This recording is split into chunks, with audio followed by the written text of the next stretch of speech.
বলেছিলেন না মহাদেব যে নিজের ভয়ের সম্মুখীন হও?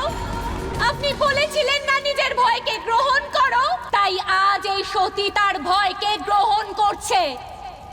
আজ এই সতী অগ্নিকে গ্রহণ করছে। কিন্তু এ আমার সমাপ্তি নয়, এ দেহের সমাপ্তি, আমার সমাপ্তি নয়। এ এক প্রতীক্ষার সূত্রপাত।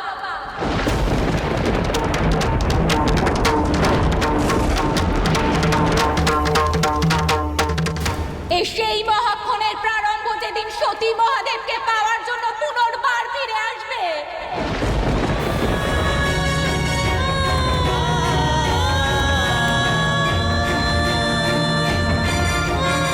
মহাকালী 11 এপ্রিল থেকে প্রতিদিন রাত 10টায় কালার্স বাংলায় আর যে কোনো সময় জিও হটস্টারে।